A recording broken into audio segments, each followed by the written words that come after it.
está ya con nosotros Miguel Alejandro Rivera, un querido compañero, amigo de la brigada.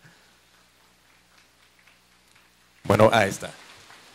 Muy buenas tardes a todas y a todos que nos acompañan acá.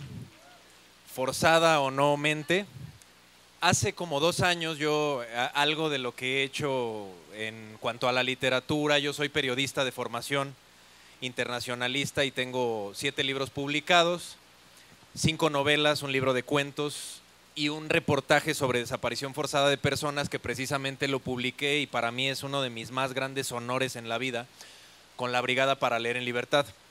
Hace 2 años lo presentamos aquí mismo en esta feria, en este tianguis de libros, y hace 2 años también había una lluvia tremenda y hace 2 años también llenamos el foro y no vamos a saber nunca si es por la lluvia o por el libro, pero para mí es un placer enorme estar aquí con ustedes y la verdad es que, no hombre, es un placer. Pero además de todo lo bonito que hace la Brigada para Leer en Libertad, que es acercarnos la lectura, traernos libros a costos bastante accesibles, algo de eso bonito pues es ponernos este tipo de carpas para que disfrutemos de la lluvia con los árboles. No saben lo hermoso que es para alguien miope como yo disfrutar del brillo del agua en el verde de las plantas, porque cuando yo era chico y no sabía que era miope, yo veía todo borroso y veía solo bolas y no sabía que el agua brilla en las plantas, que los árboles verdes también se refleja el sol y que se ve hermoso. Entonces, para los que usan gafas y que sobre todo tienen miopía como yo, se darán cuenta de lo hermoso que es cuando llueve y poder disfrutarlo así en una carpa como esta, entre amigos, entre charlas tan maravillosas como la que nos regaló Medardo. Y por eso para mí es un honor, un placer y para mí es de lo más hermoso que me ha pasado en la vida estar con la Brigada para Leer en Libertad y compartirles parte de lo que amo, que es la literatura. Y más allá de leerla, que me encanta, pues hacerla y un poquito compartirles mi trabajo. Les comento y les cuento yo a qué me dedico y cómo es que hago literatura. Yo cuando iba a las ferias como estas, o como la del Zócalo, o como muchas otras ferias que he visitado de libro, pues iba pensando que más allá de que me fascina ser lector, me gusta mucho y para quienes me conocen y he tenido el agrado de que vayan a mi casa, que es su casa, pues vivo entre libros. A mí me gusta dormir entre libros, comer entre libros, platicar entre libros y en general vivir entre libros. Para mí es mi mayor placer. Cuando yo iba a las ferias de libro, me encantaba ser lector, comprador, consumidor, pero había algo que me decía que yo también quería estar del otro lado compartiendo lo que a mí me gusta escribir. Pero ustedes podrán darse una vuelta cuando baje la lluvia o mañana que va a seguir la feria, el tianguis del libro, y podrán constatar que hay muchísimas obras como la que nos acaba de narrar Medardo, como las que ustedes pueden encontrar acá, y es donde uno se pregunta, bueno, ¿y para qué diablos me meto en un mundo donde hay tanta oferta, donde tristemente hay muy poca demanda de pronto en países como México y otros de América Latina? Es lo que por lo menos dicen las estadísticas. ¿Para qué nos metemos en un ambiente tan raro? Yo me di cuenta que cuando yo leía libros, los que más me gustaban era donde me sentía reflejado, donde había un sentimiento y una emoción bastante marcada que yo compartía a través de esa propia literatura.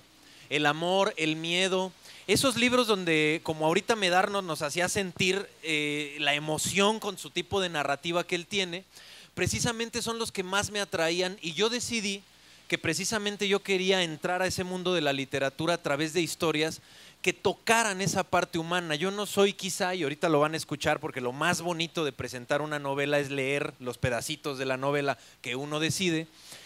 Yo decidí y tomé en cuenta que no quería escribir como esos escritores encumbrados que cuidan tanto el lenguaje que de pronto ni les entiendes, que utilizan palabras tan rebuscadas que las tienes que ir a buscar al diccionario, o peor aún, que ahora las tienes que ir a buscar al Google y cuando agarras el teléfono para buscar en Google también te acuerdas que tienes Facebook y te metes y checas las notificaciones y de ahí te brincas a TikTok o a Instagram y el libro que estabas leyendo lo dejas en la página 7 y tú te avientas otras 3 horas en redes o buscando cosas en internet porque es mucho más fácil leer en una pantalla que aventarse unas buenas páginas de un libro.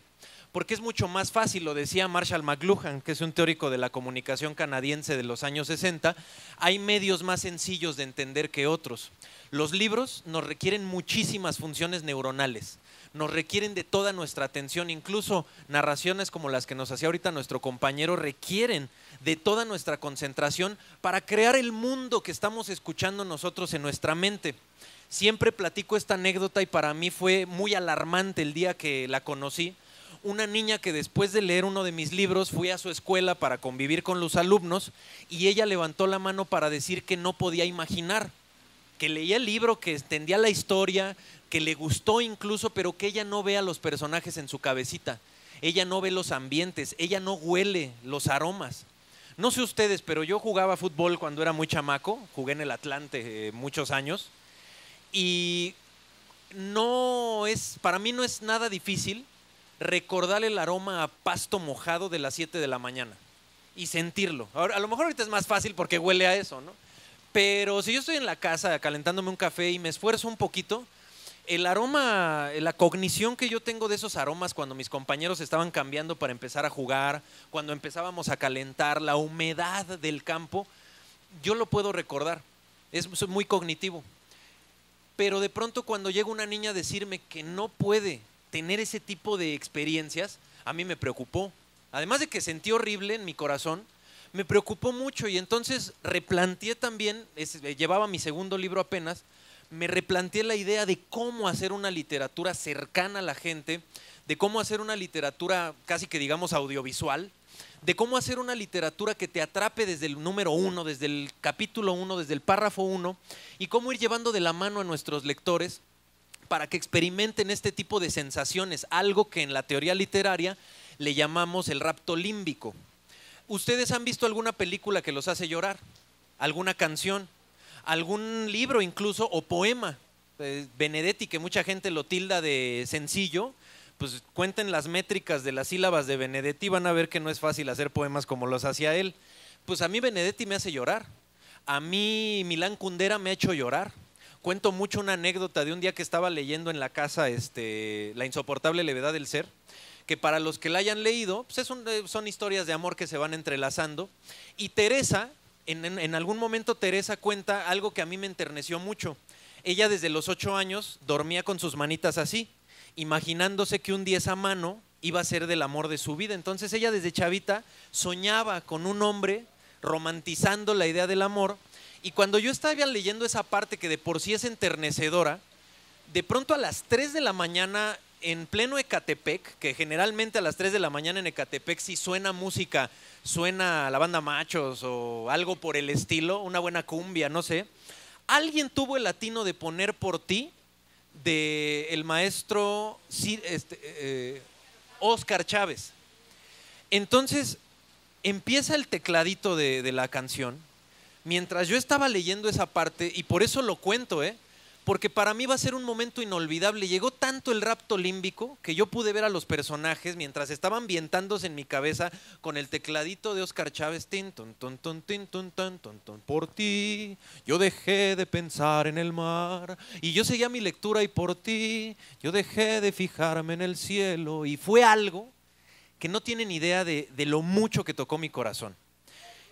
Para mí ese es el punto en el cual quiero pensar y quiero buscar y trato de examinar cómo puedo hacer ese tipo de literatura. Y pensando ese tipo de experiencias, debo decir que esa me pasó mucho después de escribir esto, pero sí pensando en ese tipo de experiencias, yo ya traía esa idea de cómo armar la literatura, cómo empalmar la música de la vida, la sonoridad, los aromas, la visibilidad en las letras. Y por eso se me ocurrió algo que tienen ustedes aquí enfrente, que se llama La Rapsodia en el Abismo.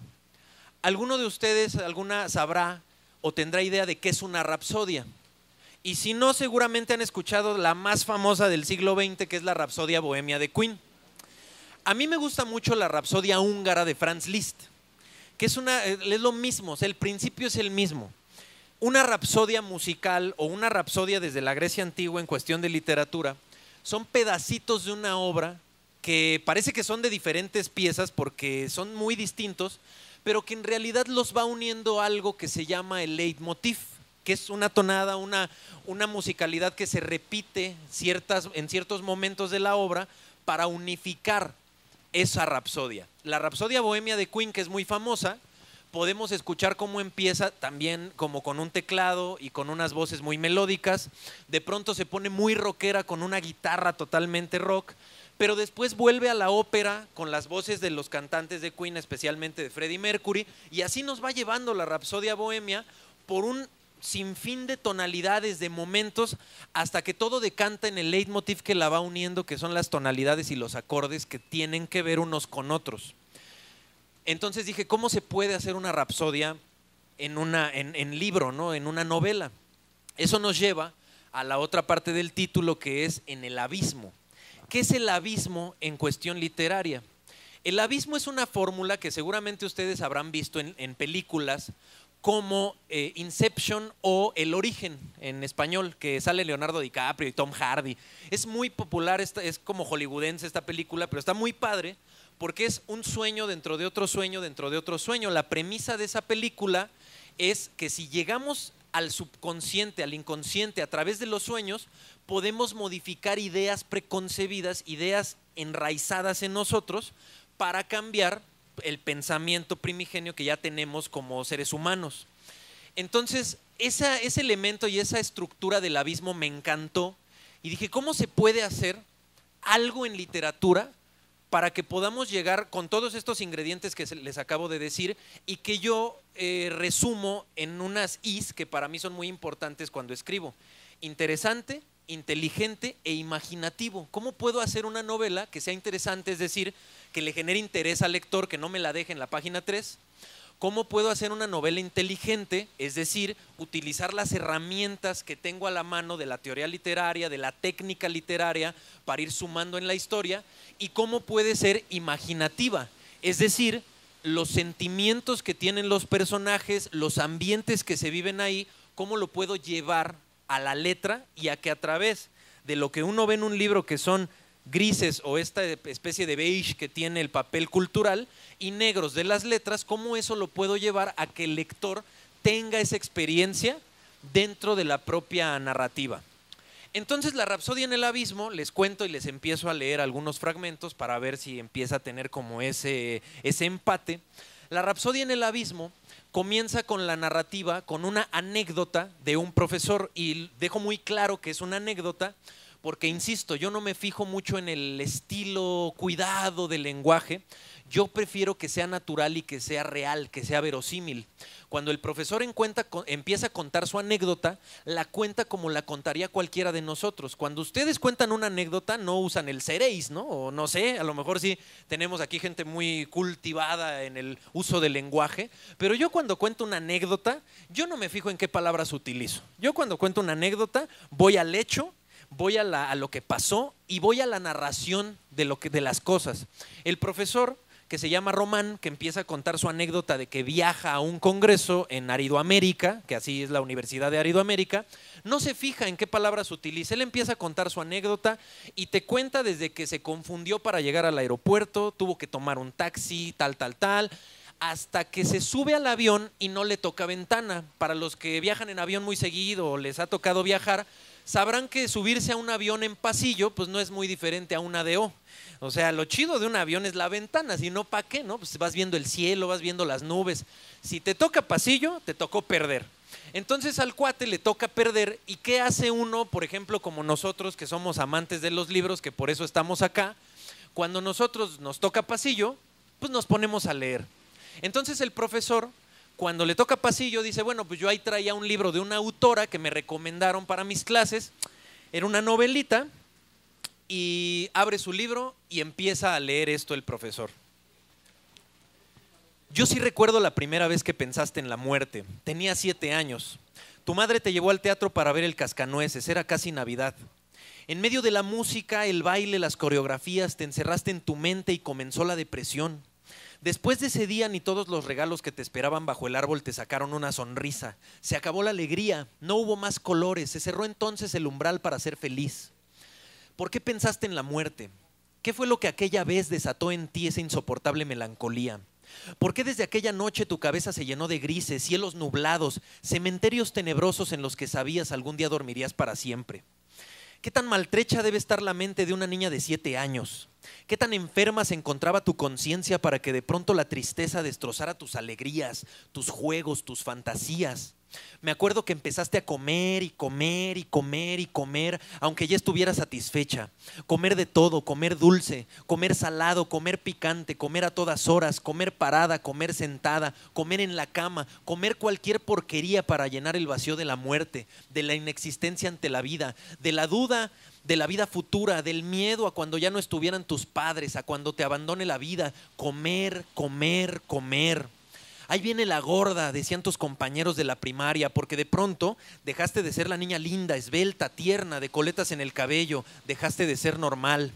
Gorda fue tu segundo nombre, si no es que el primero. Te bautizó una sociedad sin empatías, con más juicios que valores. Jimena la gorda Jimena. Te decían hasta que gorda fue el único referente para dirigirse a ti. Tu grasa le ganó a tu esencia y gorda se convirtió en tu identidad. Ahí está la gorda, háblale a la gorda, no invites a la gorda. Gorda te decían en la escuela. Gorda te decían tus tíos, tus primos, los amigos. Gorda te decían los vecinos, hasta que un día tu mamá te dijo: a ver, mi gorda, dame permiso. Y con eso te condenó hasta la eternidad a ser la gorda. ¿Cómo odias ese momento? Lo sé y me da risa. Me encanta cómo detestas y recuerdas a detalle el día en que tu madre, sin saberlo, te condenó para siempre. Te envió a las garras de la tristeza, del rencor, de la melancolía. Hasta la palabra suena feo, ¿no crees? Gorda. Hasta la palabra escrita, mírala, se ve gorda. Dila 1000 veces así como te la han dicho a ti desde niña hasta ahora. Gorda, gorda, gorda. Entonces, cuando Román abre el libro, se encuentra con esta narrativa, que es la historia de Jimena, que como ustedes acaban de escuchar, es una niña que no soporta verse al espejo desde que era niña. Tiene un problema que es un problema muy grave y que casi no se toca en la sociedad, o por lo menos yo no he visto que se toque generalmente, que es la depresión infantil. Creemos que un niño es feliz per se, ¿no? Un niño ahí anda jugando y es feliz.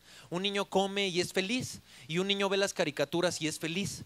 Pero en la mente de un niño pasan muchas cosas que son definidas precisamente por la formación de un ser humano adulto que tiene la responsabilidad, él y su entorno, de generar una vida y de formarla y de marcarla para siempre, como en este caso la mamá de Jimena, que sin saber la condenó solo por decirle una frase tan sencilla: dame permiso, mi gorda. Y ahí fue donde Jimena empezó a desarrollar mucha más ese sentimiento de negativa contra sí misma.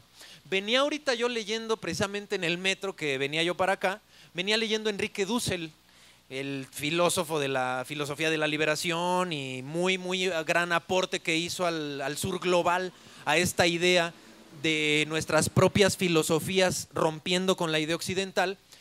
Y precisamente en las letras que venía leyendo de Enrique Dussel habla de lo importante que es la formación del ser humano, y del ser humano pequeño, del ser humano niño, del ser humano infantil, que va a ser marcado por su entorno, y que precisamente las palabras que carga encima, los adjetivos que le puede uno poner, son muy peligrosos. Entonces Román, que es sociólogo, el profesor que agarra el libro y empieza a leer esto, pues empieza a ver la historia de Jimena. Pero ustedes no me dejarán mentir, cuando uno viaja, no todo el día estás con el libro, ¿no? O sea, no puedes estar leyendo todo el día hasta que acaba, del principio a fin.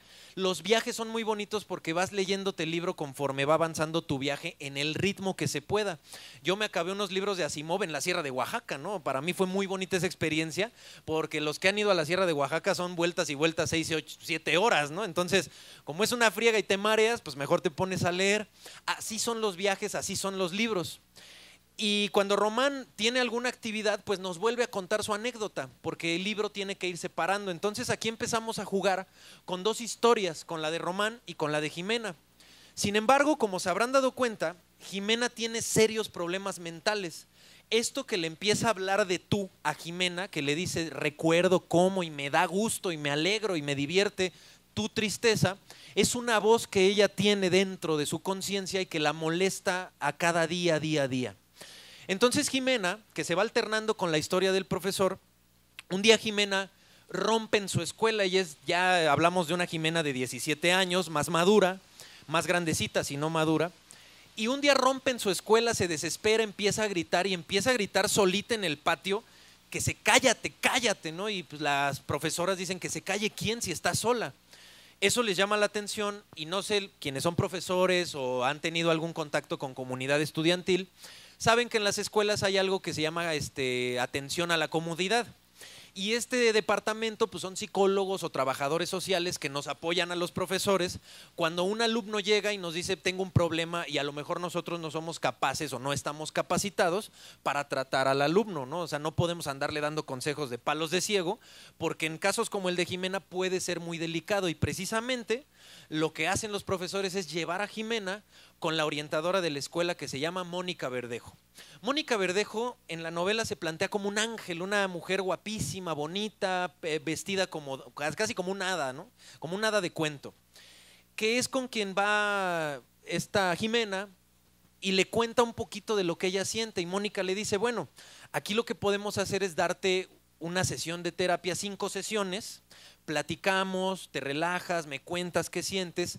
Si creemos que tu caso es como muy feo, como ya necesitas a lo mejor hasta medicación, te canalizamos a otro lado, pero en una de esas, platicando nosotras podemos arreglarlo. A Jimena le parece hermoso el hecho de poder expresarse con alguien, con una mujer que la ve como una figura de autoridad porque es mayor, que quizá ya hasta pasó por lo que ella está pasando, porque en su casa sus papás, de la manera más amorosa del mundo como son los papás, pues se la pasan ofreciéndole de comer. Mija, ¿ya comiste? Somos muy así los mexicanos, ¿no? ¿Ya cenaste? Mi papá tiene una forma de decirlo como en imperativo, cénale. Cómele, desayúnale, y puta, cómo me desespera su forma de hablar de mi papá. No porque no conjugue, ¿no? Él puede hablar como quiera, pero sí, para él todo gira en torno de que alguien pisa la casa y es cénale, cómele, tómale. Entonces, en la casa de Jimena se vive así. Entonces Jimena no puede hablar de lo que ella siente porque sus papás son 2 gorditos que le insisten que coma porque está chavita, porque pues cuando una es adolescente debe de comer, o a cualquier edad debe uno de comer, pero pues ella dice, suena bien platicar con la mujer esta. El problema es que esta mujer, que se llama Mónica Verdejo, está haciendo su maestría en pedagogía, entonces no tiene mucho tiempo, anda ella en sus clases, en su proyecto, y le encarga el caso de Jimena a Diego. Diego es un güey de más o menos 23 años, guapetón, de chaleco beige, camisa verde. No, no es cierto. No, es un güey como, yo me lo imagino como de suétercito así que huele rico, de zapatos, yo nunca uso zapatos, él sí. Diego es un tipo que estudió letras, es un tipo que no tiene idea de psicología, no tiene idea de trabajo social. Diego es un cuate que está haciendo sus prácticas ahí porque le urge titularse y es un requisito. Entonces se lo encarga a ella, le dice, mira, escúchala, cuando venga, siéntala, que se relaje, sírvele un tecito, escúchala 1 hora, ahí te la encargo. Negligentemente Mónica Verdejo se la deja a un güey que no tiene ni idea y que además a Jimena lo que le gustaba del rollo era, pues voy a platicar con una mujer, ¿no? Es diferente, o sea, a su edad, con el problema que tiene, no le vas a contar al güey guapetón ahí de la orientación todo lo que sientes, que no te toleras, y entonces cuando llega, imagínense esa escena, pues bueno, no la tienen que imaginar si de pronto lo leen, pero la escena es terriblemente tensa cuando ella llega y se quiere ir y el güey, no, espérate, y le agarra como de la rodilla de no te pares, y es una estira y afloja de si tú te vas, yo quedo mal y a lo mejor me corren y yo me urgen mis prácticas. Y la otra chavita es de, güey, yo no quiero hablar contigo.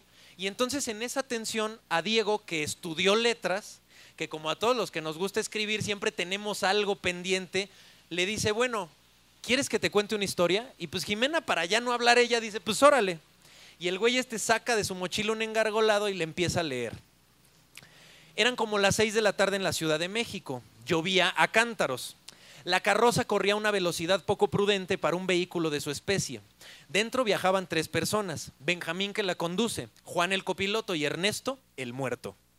En la funeraria se les hizo tarde y llevan prisa porque en la casa del difunto la familia triste espera. A los 3 les apremia llegar, a los que van en la cabina para librarse de un regaño o en el peor de los casos, para no perder su trabajo, al que ve en la caja acostado atrás porque anhela desde hace muchas lunas un descanso eterno. Subiendo un puente cerca de la avenida central, Benja es traicionado por el agua de lluvia que le impide mirar con soltura la carpeta asfáltica y cae en un bache, el cual le poncha la llanta delantera del lado izquierdo. ¡Carajo, me lleva el diablo! Monta en cólera y se baja de inmediato para hacer el cambio de neumático. Tras él va Juan. Ambos batallan con los birlos y la llave de cruz. Creo que está barrido, carnal, dice Juan ante un Benja desesperado, todo mojado. Un sujeto que le reclama al cielo por el maldito trabajo que tiene y por la lluvia que no amaina ni un segundo. De pronto Ernesto se desespera. Como puede, abre su féretro y tieso sale de la parte trasera de la carroza para ayudar a cambiar la llanta. A ver, déjenme ver si yo puedo, dice ante la mirada incrédula de sus acompañantes, quienes se pasman frente al evento sensacional.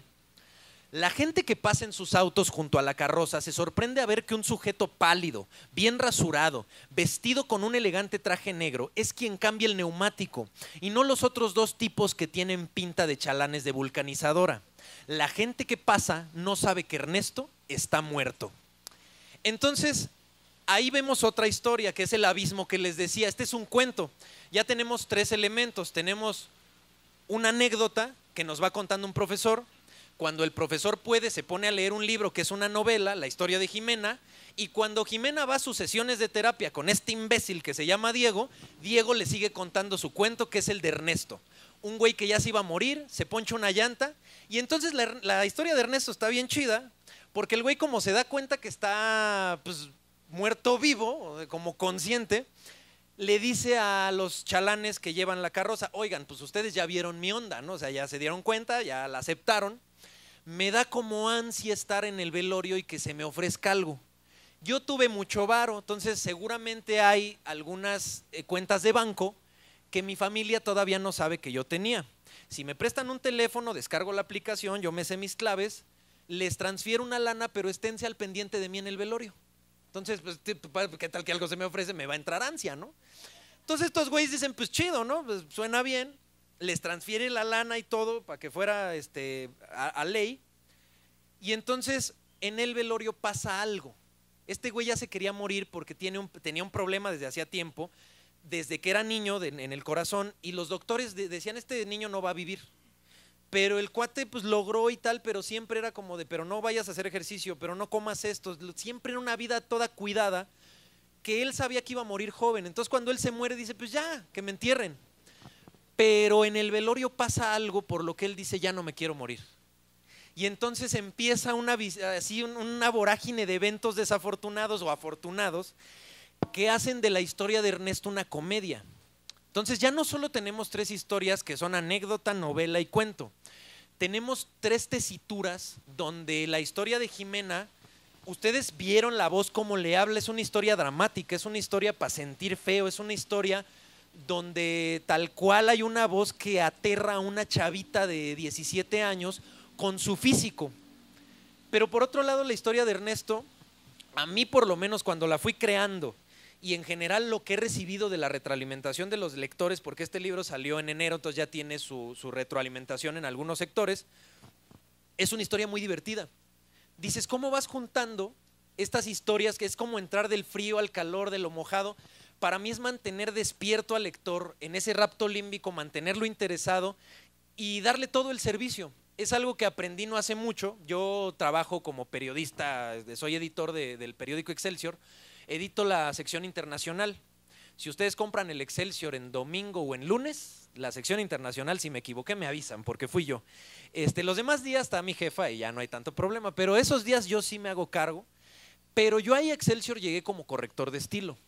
Y el corrector de estilo es un oficio bien chido, pero muy ingrato a veces, porque es como el del portero. Si el equipo queda en ceros, qué buena defensa. Pero si al equipo le meten 5, qué pendejo es el portero. Entonces, nunca nadie reconoce lo bien que lo hace el portero, pero sí reconocen lo mal que hace el portero en el fútbol. El corrector es igual. Si un periódico sale perfecto, dicen, qué bueno, los editores son buenísimos. Pero si al otro día hay errores, a ver qué pasó, corrección. ¿Por qué no los viste? Puta, o sea, y nunca se reconoce a corrección. Entonces, cuando yo llegué ahí, es como muy ingrato, es difícil, pero yo siempre he tratado de ser muy amable en el trato con las personas. Y me di cuenta por qué hasta que me lo dijo un compañero corrector, que empezamos a hablar de cómo era nuestra vida antes, tal. Me dice, ya sé por qué tú eres tan amable, porque dices que fuiste mesero. Y le dije, sí es cierto. Yo, mi papá, trabajé con mi papá durante décadas, 2 décadas mínimo, por lo menos 16 años. Desde chavito me llevaba a trabajar con él de mesero o a hacer bebidas, de lo que pudiera. Después ya me metió a la cocina, pero aprendí que de mesero tienes que dar un servicio completo. Atender la mesa, que esté el servicio, mantenerte lejos, no escuchar la plática de los comensales, pero estar al tanto de si necesitan algo. Tampoco hostigar. Hay un restaurante muy famoso que venden pozoles, que ay, es demasiado bueno su servicio, ¿no? De cada 5 segundos, ¿todo bien? Pues estaba bien hasta que me viniste a interrumpir, ¿no? Entonces tampoco hay que hostigar con el buen servicio. Eso es dar un buen servicio. Cuando yo me di cuenta de que yo tenía un origen de servicio, porque mi trabajo de 16 años fue ser mesero, fue ser cantinero, de lo que se ofreciera en ese entorno, me di cuenta que al lector hay que darle un servicio completo. Porque a lo mejor ustedes decían, bueno, ¿y eso qué? ¿No? A nosotros qué nos importa qué te hayas dedicado. Me sirve mucho entender esa experiencia porque al lector hay que darle un servicio completo. Al lector hay que hacerlo imaginar, al lector hay que hacerlo sentir, al lector hay que confrontarlo, al lector hay que ponerle referencias culturales para que se sienta vinculado a la historia, al lector hay que atraparlo. Es muy triste esta idea del artista que dice, yo ya pinté un cuadro y vengan a verlo, ¿no? No, ya pintaste el cuadro, va a enseñarlo, muéstralo y además justifica por qué crees que tu cuadro tiene que conmover al mundo. Es que yo cuando le pinté me hice llorar, güey, es un cuadro azul, a mí no me significa nada, convénceme. Yo no tengo la dicha de, como hoy, estar con ustedes a convencer a todos mis lectores, ¿no? No voy a pedirle a la editorial, a ver, mándame la dirección de quienes lo han pedido para ir a explicarles. ¿Ya leyó usted mi novela? No, todavía no. Ah, bueno, me avisa para venir a convencerlo. No, no. El escritor convence con el libro. Si lo logra, qué bueno. Si no lo logra, ni modo. Pero en este ámbito de la literatura hay una máxima que es que cuando tú publicas algo ya no te pertenece. Y eso como escritor lo debes de tener muy claro. ¿En qué sentido? El lector lo va a interpretar como quiera, como pueda, como tú se lo dejaste en las páginas que ya están impresas. No saben lo difícil, o quizás sí, a lo mejor se dedican también a este tipo de cuestiones. La primera novela que publiqué fueron 1000 ejemplares cuando yo no tenía ni un lector. La primera, era desconocidísimo, si de por sí todavía lo soy, pues era más. Era un escuincle de 24 años que no tenía ni idea de cómo era el mundo editorial.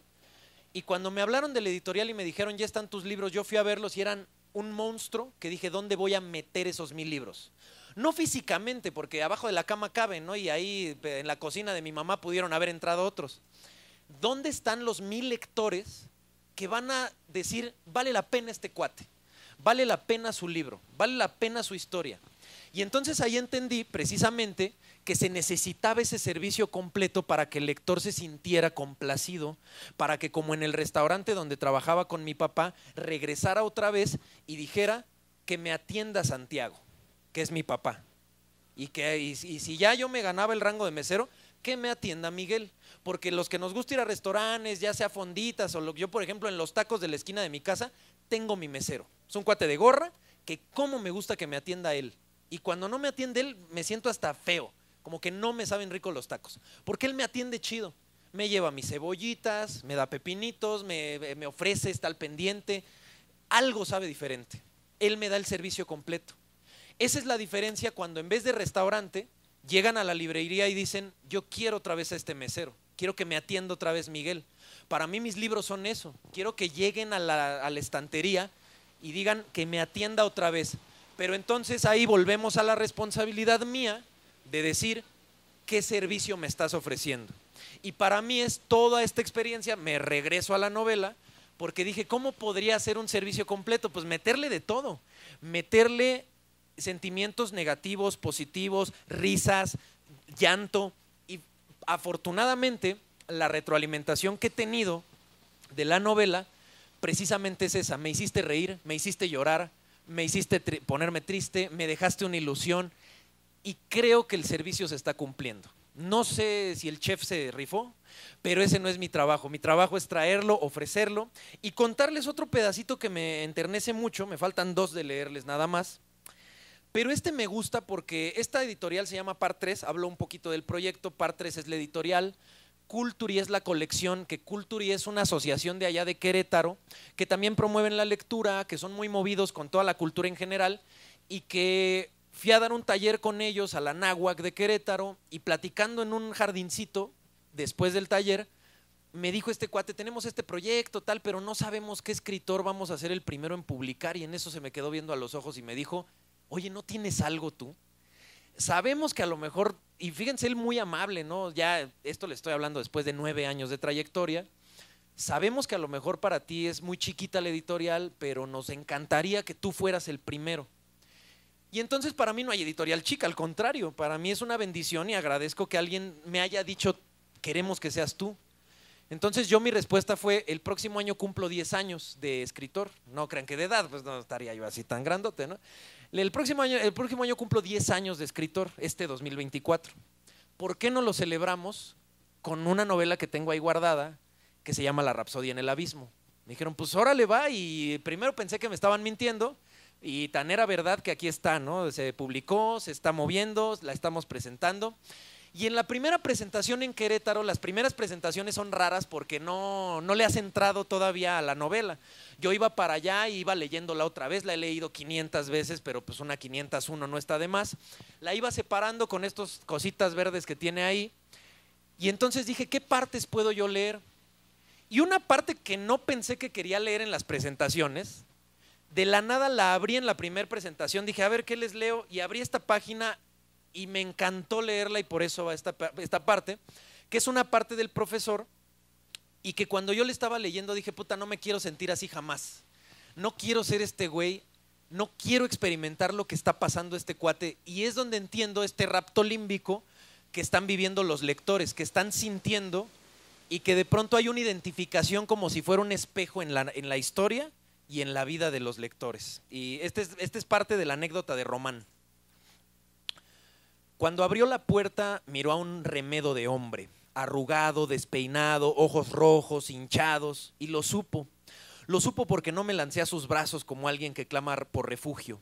Me quedé parado como quien viene a rogar perdón, y así lo dije tal cual, perdóname. Tú dime, Román, ¿es algo que pueda perdonarte? Su respuesta me aniquiló, la amaba por su inteligencia y esa era una forma de hacerme ver cuánto le extrañaría. Me quedé en silencio y como el que calla otorga, ella dijo, ¿hiciste algo que tú me perdonarías a mí? No me salían las palabras, solo la miraba en la entrada a su departamento, como un gendarme que ya no me dejaría pasar nunca más al resto de su vida. Al fondo miraba sus sillones, su mesa, el comedor, los muñecos de cera que siempre odié, pero que en ese momento añoraba tener en las manos, los cuadros en las paredes, el mundo del que yo mismo me había exiliado. Si no tienes nada más que decir, Román, hazme el favor de largarte de mi casa. Y por más que le pedí a Dios que eliminara la N de mi nombre, reorganizara las letras y me dijera una vez más, aunque fuera solo una, amor, supe que yo le había hecho caso al diablo y tuve que conformarme con rogarle otra vez, perdóname. Se tomó el rostro con la mano derecha que ya le estaba temblando. ¿Podemos hablar?, le dije, solo para ver su semblante de enfado, de hastío, de hijo de puta. Me juraste que no todos eran iguales, de gracias por revivir mis inseguridades, maldito, de estúpido, no sabes cuánto te amaba. Un rostro que coronaba lo terrible de mis días con la promesa de no volver a besar sus labios jamás. Tú sabías, Román, tú sabías lo mucho que sufrí y te pedí que si no estabas listo para darme lo que yo necesitaba, fueras honesto. No quiero saber nada más de ti, no quiero perdonar a nadie más, por favor vete de mi casa, no quiero salir y verte por aquí cerca, no quiero que vuelvas jamás. Cerró la puerta y así terminó lo nuestro. No supe si lloró, si sufrió, si me superó a las 2 semanas, a los 3 días o si todavía no logra hacerlo. Ese día la vi tan estoica que me perforó el alma. Incontables noches no pude dormir imaginándola besando, abrazando, amando a otro, me sentí miserable. aquel día en que me lancé al vacío aquel día en que me lanzó al vacío con un azotón de puerta, me fui a mi casa y malviví mucho tiempo, en el que comí pura chatarra, prendí a la tele nada más para que algo hiciera ruido y di las peores clases de mi vida, porque aunque no tenía ganas de nada, mi poca lucidez restante me decía que necesitaba dinero, aunque fuera para el montón de cervezas que bebía a diario. Esperé su llamada tanto tiempo. Como imbécil, a cada vibrar del teléfono acudí a la pantalla como un perro ante las obras de una taquería. ¿Cuántas veces le menté la madre al de los bancos, a los de las promociones inútiles, hasta a mis amigos porque marcaban y no eran ella? Me sentía desollado, susceptible, indefenso, desgraciado. Y sigue la narrativa de Román, que como se habrán dado cuenta, algo hizo mal para que le cerraran la puerta y, como dice la Sabina, y el portazo sonó como un signo de interrogación, ¿no? Le cerraron la puerta y con ese portazo lo mandaron a la interrogante. Y esas historias se van jugando y se van urdiendo, y lo que ahí decidirán ustedes, si lo leen y si lo juzgan, ustedes dirán, esas tres historias, que una es una anécdota, otra es un libro, una novela y la otra es un cuento, y pues ahí tendrá, porque si me lo aviento ahorita todo ya es mucho spoiler, pero la verdad es que la resolución de eso es muy bonita. O sea, no es por nada, pero yo creo que la resolución de si le sigue doliendo o no es muy bonita, y se la agradezco a un amigo escritor que se llama Marcos Pablo López, que siempre le voy a tener la gratitud de hacerme una crítica real de mis libros antes de publicarlos, y me dijo: no me gusta esta parte, no esta, una más atrás. Pero ese no me gusta esta parte me convenció de por qué no le gustaba. Dije, este güey tiene razón. Y tuve que modificar ciertas cosas que me cambiaron el final. Entonces ese final fue maravilloso y dije, sí, queda. Y ya estábamos en el proceso de la revisión y todo. Le hablé a la editorial, les dije, aguántenme 5 días, denme 5 días para cambiar unas cosas. Me tardé 6, pero los hice. Y quedó muy bonito, pero esta anécdota que luego se convierte o que lee un libro y que luego hay un cuento ahí en medio, los tres universos se tocan. Ya ustedes sabrán si lo hice bien o no. Eso es algo que yo no les puedo decir porque yo no puedo hablar de mi producto literario, pero los tres universos se tocan. Es como si aquí se parara ahorita Harry Potter, ¿no? Pero no Daniel Radcliffe. Harry Potter con su capita esta de invisibilidad y que se la quitara y sopas, ¿no? Aquí está Harry Potter. Es igual, porque Harry Potter es un personaje de la ficción. Entonces aquí Jimena es un personaje de la ficción, en el ideal de la novela. Llega un momento donde se toca todo, se entrelazan, y les comparto cómo esa experiencia fue muy difícil hacerlo, porque había que cuidar primero los lenguajes, que no se pareciera el lenguaje de la anécdota con el lenguaje de la novela, porque el de la anécdota es un profesor de sociología y la novela la escribió una escritora que no recuerda el nombre, este cuate, de una novela que se llama La impertinencia de la muerte, pero este güey no recuerda a la autora. Es una novela de una autora que como autor escribe diferente. Entonces yo no podía que se parecieran las voces, había que tener cuidado en los narradores. Y luego cuando Diego empieza a contar sus cuentos, el güey, su cuento del muerto vivo, es un escritor novato, que tiene que escribir como un escritor novato, y no tienen la idea de lo difícil que fue meter errores que no fueran en detrimento de la narrativa, pero que sí fueran el borrador de un pendejo que está improvisando para que una chavita no se le vaya de las terapias que él no tendría que estarle dando. Entonces, eso, queridos amigos, amigas, amigues, es La Rapsodia en el Abismo.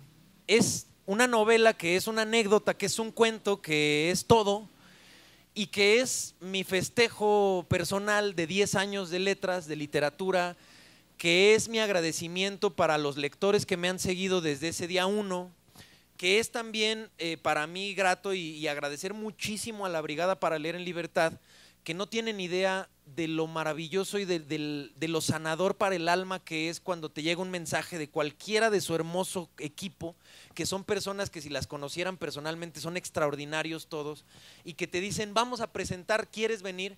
Y para mí es un agradecimiento para ellos enorme, porque no tienen idea de lo bonito que son tardes como estas, de compartir las letras, de compartir con ustedes. yo me di cuenta del rapto límbico, de cómo había que escribir las historias, y les comparto esa historia porque me gustaría pasar rápido si hay alguna pregunta, con una anécdota de la Brigada para Leer en Libertad, porque con ellos también estoy cumpliendo 5 años de alguna forma en 2024, ya son 5 años de que estamos leyendo cosas con ellos, haciendo proyectos. Insisto, aquí está Alicia Rodríguez, que me editó mi libro, fue de la editora del libro sobre desaparición forzada de personas, que es un tema horrendo, pero que es muy necesario hablar de él, y que yo agradezco mucho que me hayan dejado expresar esa parte periodística de mi ser con ellos, porque fue un año hermoso el que estuvimos presente y presente. Pero la primera vez que yo me presenté con ellos fue para leer mis cuentos, un libro que se llama Las Narraciones del México Profundo. No me conocían, yo no los conocía, yo llegué pidiendo el chance de saber cómo me iba, y las primeras veces son difíciles para todo, ¿no? Entonces, la primera vez de leer los cuentos así, el reto fue ¿cuál leo, no? Porque sabemos que como escritor el primer párrafo es clave, es el que atrapa. El primer cuento es el importante del libro, porque es el que va a leer el lector, y a lo mejor ya te deja tu libro o lo lee completo. Entonces, cuando me senté a leer, dije, ¿cuál leeré? Ese día, cuando empezó la presentación, había medio auditorio nada más, entre ellos mis papás. Nunca van a las presentaciones, ese día no sé por qué quisieron ir. Pues órale. Dije, voy a leer La Fiesta de Margarita, que es un cuento de un viejito que le hace su fiesta de 15 años a su nieta. Dije, ese va a ser, con ese empiezo y a ver cómo me va. Hay un libro de un periodista de Guerrero que se llama Elino Villanueva, que se llama El estruendoso silencio de tu voz. Ese título se me hace un oxímoron hermoso, porque es un contraste de antónimos. Estruendoso silencio. A veces el silencio es estruendoso. No tienen idea ustedes, o quizás sí, muchos también se dediquen a esto. Cuando uno está leyendo y se escucha el silencio, es bien raro, porque no sabes si ya se fueron, si están interesados, es bien raro.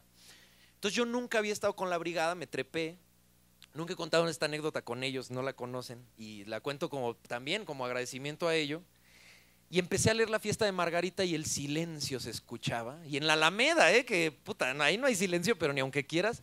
Pues yo escuchaba silencio. Yo dije, pues ya hasta mis papás se fueron, los cabrones, ¿no? Ni modo. Ellos dijeron, ya lo trepamos, ahí ya sobrevivió, ¿cuántos años tenía? 30 y tantos, 20 y tantos, ya sobrevivió tanto, pues ya hasta ahí que se aguante solo.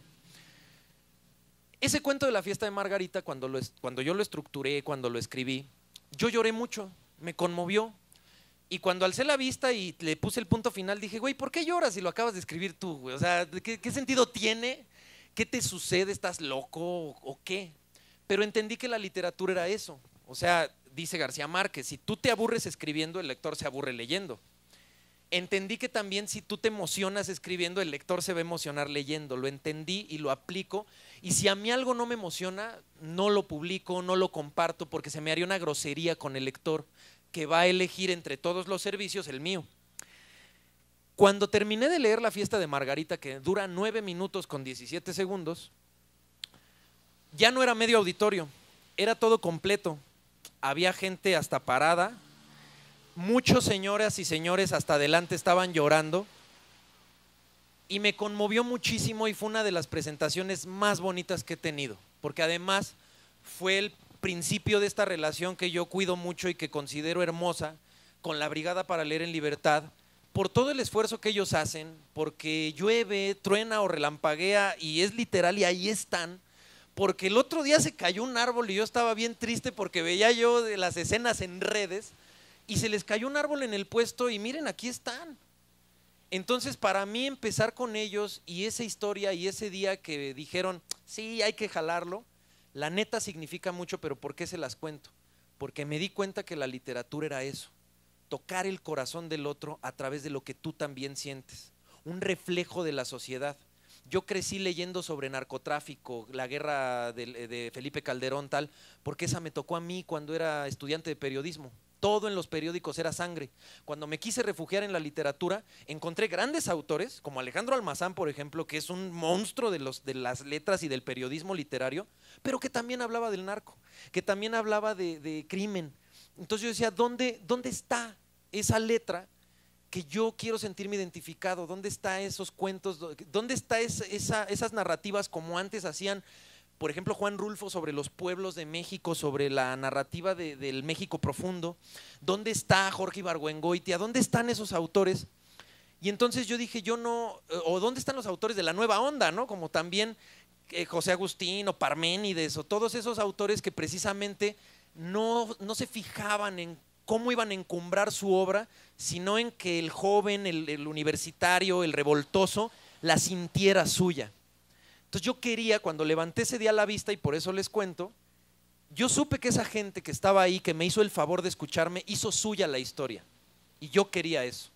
Entonces, por eso mismo, cuando yo me siento a escribir, no escribo para mí, sino para ustedes, para los que escuchan, para los que leen. Yo escribo cosas para mí que no publico, pero cuando digo esto va a publicarse, yo le hago el servicio al lector. Y por eso la Rapsodia en el Abismo, pues es ese intento después de 10 años de hacer cosas, después de 10 años de presentar, después de haber construido relaciones tan hermosas como con la Brigada para la Libertad, como con Cultura, como con gente tan brillante que está en esta lucha de compartir las letras, pues esto es lo que yo me dedico a hacer, estos fragmentitos que les he leído. Y pues que bueno, si fuera otro tipo de presentación, pues cuentos y que imaginen. Aquí es hablarles un poco de la estructura narrativa, de algunas teorías, pero sobre todo, pues de esta experiencia que les comparto en esta tarde lluviosa y que sin duda les agradezco mucho que me permitan llegar ahí a sus… ¿Por qué? Ah. Eso es una gran parte del aprendizaje de aquí, pero de verdad… Me gustaría saber si hay alguna pregunta o preguntas, todavía hay como un tiempito para alguna interacción, pero de verdad no tienen idea de lo mucho que les agradezco habernos escuchado, que se paró la lluvia y no se fueron, porque entonces no era la lluvia, era su interés por estar aquí con los libros. A mí me pueden encontrar en redes como @MiguelAleRivera, en TikTok, en Instagram o en X, @MiguelAleRivera o Miguel Alejandro Rivera en Facebook para también ahí seguirnos. Mis libros, aquí hay algunos que traemos para ustedes en venta. La Brigada para Leer en Libertad, si la ven en algún otro momento, tal, también me hace el enorme honor de manejar algunos de mis libros en su catálogo. Pueden descargar gratuitamente en su página, ustedes ponen Miguel Alejandro Rivera, La vida sin nosotros en Google y pueden descargar gratis este libro sobre desaparición forzada de personas porque es algo con lo que jamás lucraríamos, es un tema muy delicado y ese es totalmente regalado. Hubo ejemplares físicos en su momento, se regalaban todos, pero bueno, eso es donde nos podemos seguir. Y hay un proyecto que se llama Paradigma Periodismo de Largo Aliento. Si a ustedes les gusta escribir, si a ustedes les gusta publicar, mándenos sus textos y ahí también los podemos publicar para que compartan con sus comunidades el link, sus ilustraciones, sus caricaturas, todo lo que quieran. Ahora sí me gustaría saber si hay alguna pregunta, duda, comentario, cuestión. ¿No lo hay? Ah, por favor, maestro, ¿me pasas un libro? Adelante, adelante. La mochila negra. La negra. Ahora sí, maestro. Felicidades. Esta presentación es casi como deberían ser muchas de las presentaciones del libro. Entonces, de pizarrón. Magnífico, magnífico trabajo.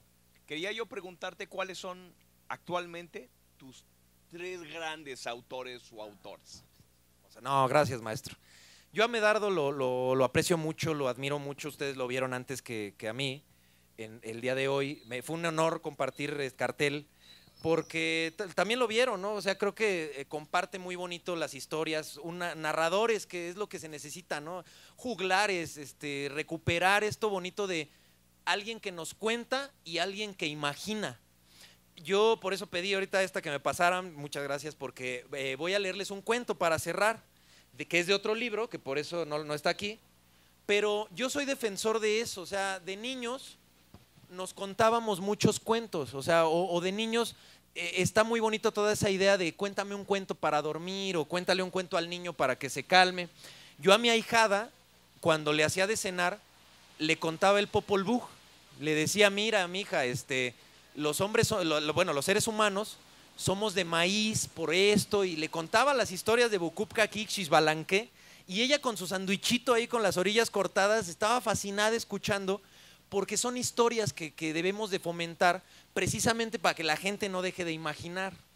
Entonces, yo soy defensor de contarle cuentos a gente como ustedes, que son variopintas, ¿no? Aquí hay de todas las edades, de todas las profesiones, dedicaciones, oficios. Estoy seguro que somos muy laxos en lo que nos dedicamos y a mí me gusta contarle cuentos a las personas y lo que hace Medardo también es muy bonito de contar historias. Entonces, Máster, gracias. Y respondiendo a la pregunta, 3 autores que para mí son así como fundamentales, pues hay de muchos tipos, ¿no? Pero uno que nunca me va a faltar en mi lista porque me inspiró para ser periodista es Ryszard Kapuscinski. Ryszard Kapuscinski para mí es uno de los cronistas más grandes, si no es que el mejor, y él fue el que, leyendo yo El Emperador, decidí, yo dije, quiero hacer lo que hace este güey. O sea, yo quiero hacer lo que hace este cuate. Obviamente no lo voy a lograr jamás, pero por lo menos en el intento, y que va del cuento que les voy a leer ahorita, pues yo le aviento sus pedradas a la luna, ¿no? A ver qué pasa. Otro autor que me parece imprescindible para mí, que me parece fantástico, y lo decía yo ahorita, es Jorge Ibargüengoitia. Si quieres darle a un joven que no se aburra, que disfrute, Ibargüengoitia es la base. O sea, la neta, divierte, informa, tiene núcleos bastante interesantes, y aprovecho para esto, yo siempre he creído que un buen libro no solo es una buena historia. Para de la Rapsodia en el Abismo yo tuve que hacer un montón de investigación, sobre todo en cuestiones psicológicas. Por ejemplo, yo no soy una chavita de 17 años que no se puede ver al espejo, ¿no? A lo mejor no me puedo ver al espejo unos días, pero no soy ni niña ni tengo 17 años. Entonces, ¿cómo puedo yo reflejar un personaje así? Pues hubo que investigar bastante, rascarle un poquito a la psicología, pero además platicar con chicas que han tenido problemas de trastornos alimenticios. Entonces fue escucharlas, fue sentirlas, fue ver cómo de pronto se rompían en llanto. Al final yo de formación soy periodista, entonces yo lo que hago es reportear. Y tengo un concepto que le llamo reportear la literatura, reportear las novelas, reportear los cuentos, que por eso creo que una historia no solo es que se te ocurre y ya, tienes que investigarla, tienes que darle un núcleo, tienes que darle un fondo. Entonces, pues por eso me gusta muy mucho la teoría literaria, ¿no? O sea, me gusta saber lo que estoy haciendo. Entonces, creo que Ibargüengoitia tenía un montón de teoría y sobre todo núcleos históricos, ¿no? Entonces, ahí están Kapuscinski, Ibargüengoitia, y en honor también a la mexicanidad y a otro autor que también se trepa aquí con la brigada y que para mí es el top. Para mí son 2 mexicanos, uno que ya perdimos y él que ojalá nos dure 7,000 años, es Óscar de la Borbolla. Óscar se me hace, las novelas de Óscar de la Borbolla, si no te atrapa es porque algo hay mal contigo. El problema eres tú, no él. Es divertido. Yo en el metro, han sido las novelas que en el metro la gente se me queda viendo porque ¿por qué coño se ríe ese güey con un libro? Pues es que es Óscar de la Borbolla, o sea, ese güey divierte, es filósofo, es profundidad.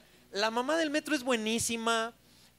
Obviamente los que sacó apenas con el fondo, que son nada está permitido y nada es para todo está permitido y nada es para tanto, que ya son viejos, pero los reeditó con el Fondo de Cultura. Vayan por ellos porque es un deleite. Pero a mí el que más disfruto es La vida de un muerto. Cómo me gusta esa novela. Y lo triste de pronto de esas novelas que ya son difíciles de encontrar. Tiene un libro que es la autobiografía ucrónica, que además el título es hermoso. Un recuerdo no se le niega a nadie. Ese libro también es hermoso y creo que Óscar es imprescindible. Y siempre lo voy a decir porque también fue de las primeras lecturas que hice de chavo. Y fue el de los que me enseñó que la literatura es amiga, que es divertida, que no aburre. No, bueno, esas ya son palabras mayores, ¿no? O sea, un genio que dices, te hago un cuento con cada una de las vocales sin repetir, sin cambiar ninguna, ¿no? Como la U es tan difícil, se inventó un lenguaje el cabrón, o sea, es un genio. Entonces, para mí esos serían los 3, mi hermano. Óscar de la Borbolla, el maestro, Ryszard Kapuscinski y Jorge Ibargüengoitia. Y ahí meto a Kapuscinski, que es polaco, porque me gustaría decir 3 mexicanos, ¿no? Pero pues es que él para mí es el top.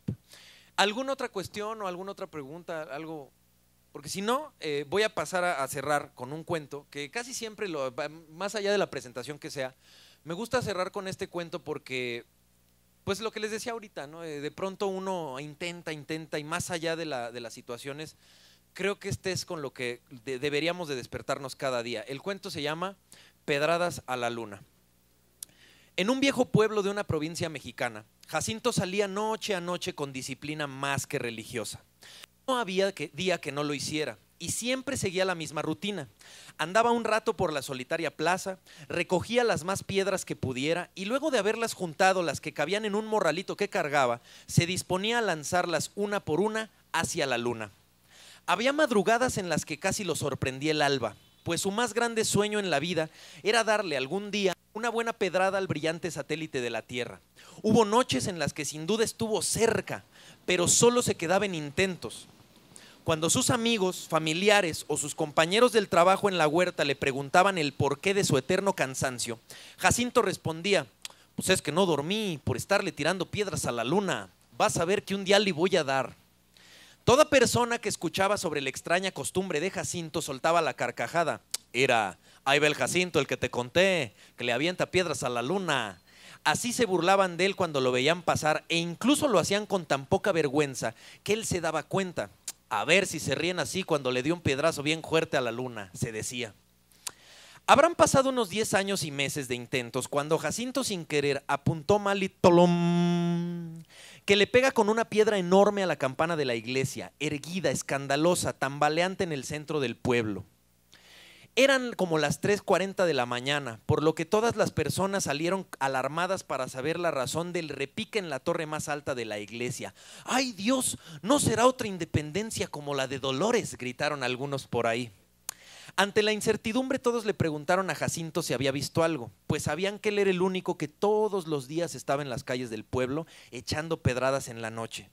Aunque al principio quiso esconder su pecado, terminó por aceptar: perdón, fui yo, es que se me dejó una piedra chueca. Algunos decepcionados porque esperaban algo más alarmante, otros enojados porque ya les habían espantado el sueño, volvieron a sus casas sin no antes asesinar con la mirada al pobre Jacinto. La única que no se marchó de inmediato fue Lolita, la hija de doña Concha, que luego de quedarse a solas con Jacinto le preguntó: ¿tú para qué andas aventando piedras esta noche? ¿Estás loco o qué? Pues no, respondió Jacinto, nomás le quiero pegar a la luna y vas a ver que un día le voy a dar. Lolita quedó maravillada con su respuesta y en lugar de burlarse o tirarlo de loco a Jacinto, como el resto del pueblo lo hacía, atinó a cuestionar: ¿y por qué lo haces? Algo que nunca antes nadie le había preguntado a Jacinto. Jacinto y Lolita platicaron toda esa noche. Fue la primera vez que Jacinto permaneció afuera hasta el amanecer. También fue la última vez que lanzó piedras a la luna, porque ese día conoció al amor de su vida y era mucho mejor pasar las noches aferrado a su hermoso cuerpo de mujer campesina que en las calles aventando piedras al cielo. Nunca más nadie se rió de Jacinto, al contrario, desde ese día todos los hombres y mujeres del pueblo salían intermitentes en las madrugadas a tirarle pedradas a la luna. Muchísimas gracias por su atención. Yo fui Miguel Alejandro Rivera, de verdad muchas gracias, estoy a sus órdenes aquí un ratito, gracias a la brigada por su trabajo, gracias a todos, de verdad, significa mucho para nosotros estos foros, gracias a ustedes por escucharnos. Ay.